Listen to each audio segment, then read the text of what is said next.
Welcome to another lecture. Let's begin with the foundations.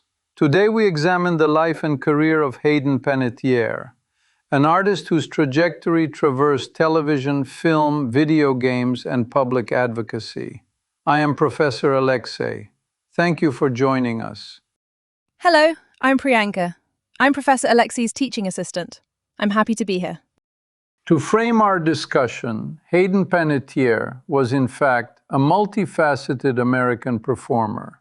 She began as a child actor, matured into leading roles on network television, contributed to major horror and animated franchises, and engaged visibly in environmental and civic advocacy. We observe in her case a cross-media portfolio. Heroes on NBC created international visibility. Nashville consolidated dramatic and musical credibility. Scream expanded her feature profile.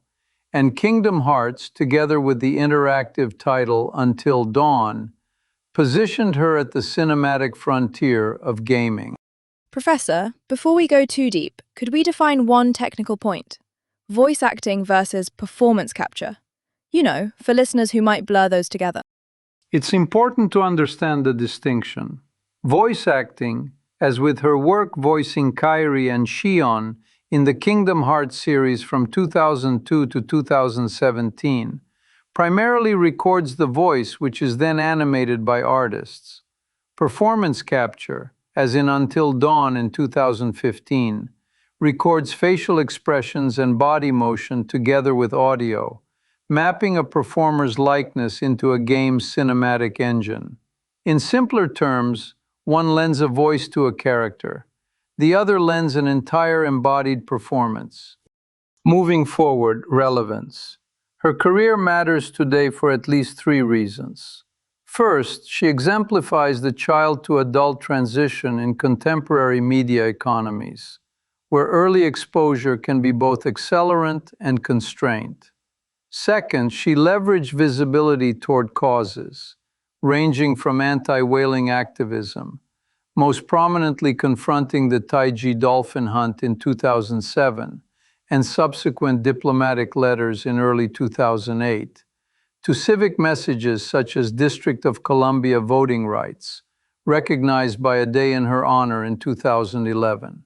Third, her candor about postpartum depression beginning in 2015 and later domestic violence advocacy in 2020 contributed to public health discourse and survivor support, areas where celebrity testimony often modulates stigma. I think that kind of transparency did change the tone. When she described relinquishing full custody to Vladimir Klitschko in 2018 while maintaining co-parenting, it made a lot of people reconsider what responsible parenting under stress might look like, and how recovery can be non-linear. Let's shift focus to some basic facts. She started at 11 months old in a 1990 Play School commercial, and by childhood, she had appeared in over 50 ads. She was the fifth youngest Grammy nominee in 1999 for A Bug's Life read-along, after voicing Princess Dot in Pixar's A Bug's Life in 1998. And, her surname, pronounced Panettiere, became a tiny pop culture footnote all its own. Chronologically, we can sketch the main arc. She moved from daytime serials, One Life to Live, then Guiding Light, where leukemia storylines drew commendations, to feature recognition in Remember the Titans in 2000. The inflection point arrived with Heroes from 2006 to 2010, where Claire Bennett became an emblematic late 2000s character, parallel branding with Neutrogena, and a 2007 Got Milk campaign intensified mainstream presence. In October 2007, she confronted fishermen at Taiji, Wakayama, actions that would partly surface in The Cove. By 2012, she redefined herself as Juliette Barnes on Nashville through 2018. Earning consecutive Golden Globe nominations and a Prism Award recognition in 2014 for multi-episode dramatic portrayal. She adopted game industry visibility with Until Dawn in 2015 and returned to film as Kirby Reed in Scream 6 in 2023, after a brief 2022 cameo indicated the character's survival. Personal milestones included the birth of her daughter in December 2014, public discussion of postpartum depression in 2015, co-parenting arrangements following a 2018 split with Klitschko, and domestic violence advocacy in 2020 amid legal cases involving Brian Hickerson, who served a 45-day sentence in 2021. In May 2026, she published a memoir, This Is Me, A Reckoning, in which she came out as bisexual. Her final film, Sleepwalker, was released in 2026, with both lead and executive producer credits. She died in August 2026 in Greenville, South Carolina, at age 36. Shortly thereafter, officials reported no signs of trauma or foul play, while further details were pending. Before we continue, a personal note. I have long been interested in how child performers navigate the statistical bottleneck into adult roles.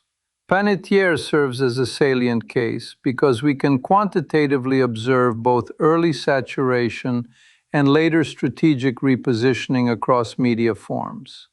This brings us to three big questions we will examine today. First, how did heroes shape subsequent opportunities in acting and activism? Second, counterfactually, what if heroes had never occurred? And third, what contours define her legacy now across entertainment and advocacy? Professor, how did her role in Heroes shape her future opportunities in acting and activism? Arguably, heroes functioned as both amplifier and constraint. Amplifier because it produced rapid international recognition within a fan culture predisposed to conventions, online forums, and transnational circulation. This opened direct channels to audiences and, by extension, to cause-based messaging. We observe her immediate uptake on the convention circuit in 2007 and the ease with which advocacy events, such as a Capital Fourth or the Taiji intervention, found press. Constraint, because the signature image, a regenerative blonde cheerleader, risked cementing a reductive casting schema. She responded with deliberate heterodoxy, a musically complex and morally thorny Juliet Barnes in Nashville from 2012, which earned Golden Globe nominations and Prism recognition for difficult storylines. An interactive horror protagonist in Until Dawn in 2015, bridging cinematic technique and gameplay, and selective franchise work in Scream, where Kirby Reed's wit and resilience were far from archetypal pom-pom tropes. The activism side demonstrates similar duality.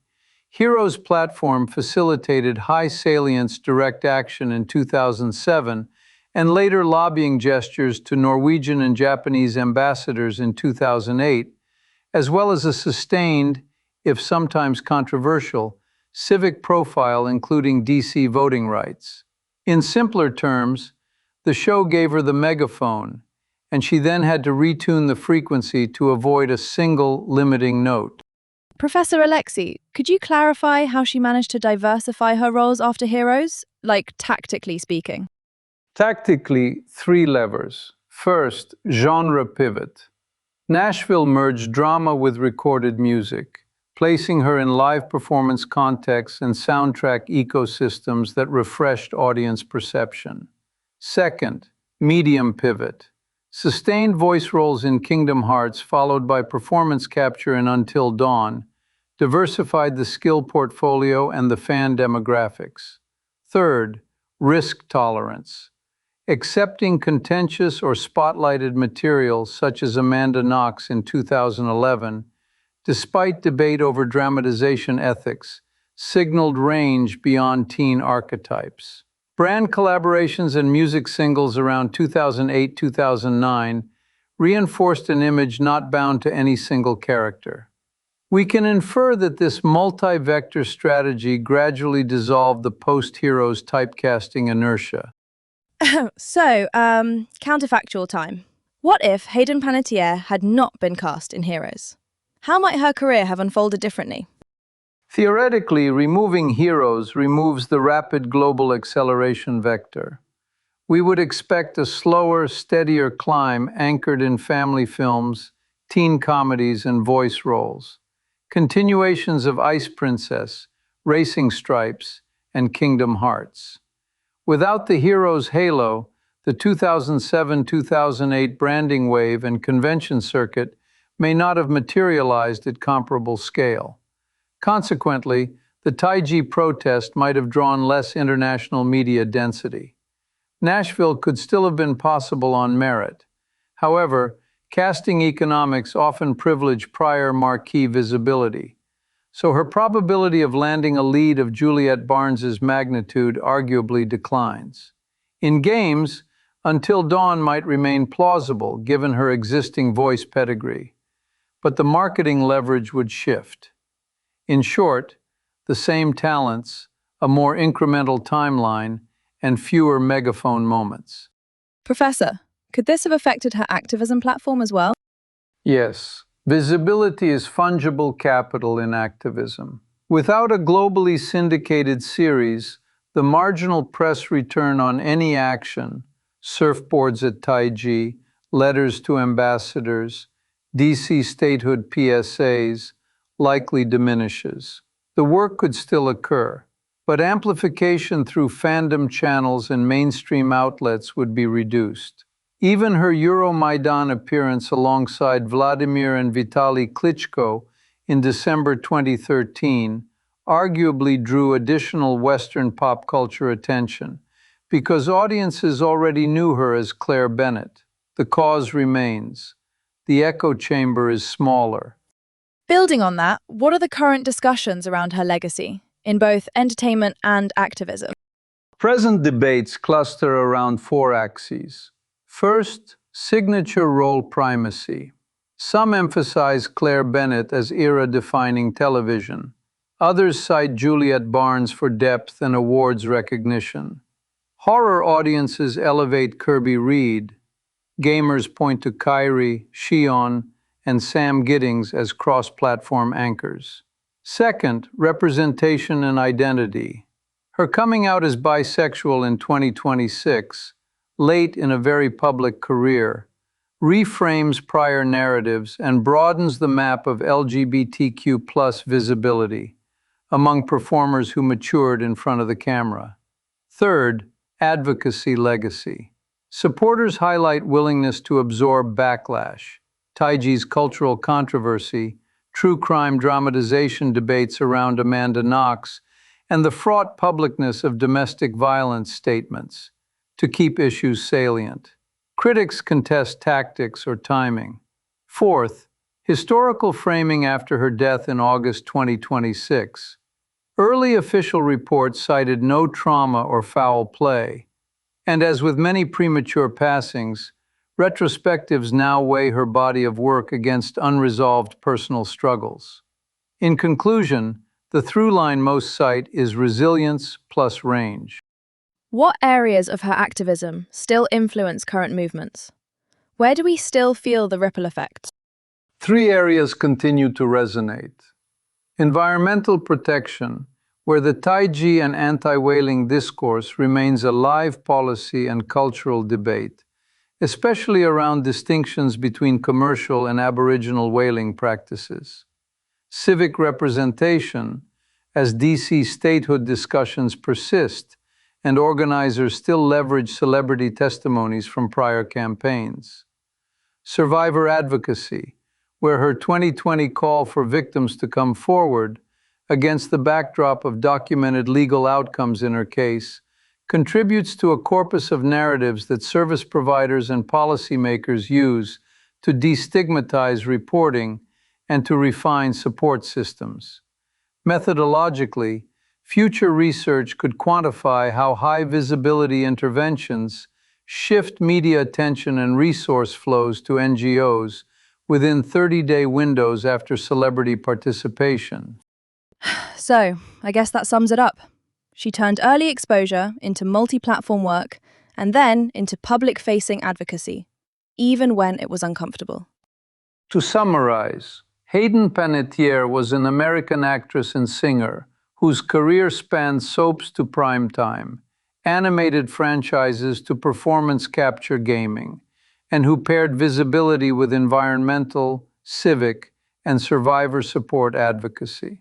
We examined three questions: how heroes shaped her opportunities, how the absence of heroes might have rewritten her trajectory, and how her legacy is now articulated across art and activism. For further study, consider the causal mechanics of celebrity activism, when and how public figures measurably affect policy and service provision. Thank you for joining us on another lecture. Thank you, Professor.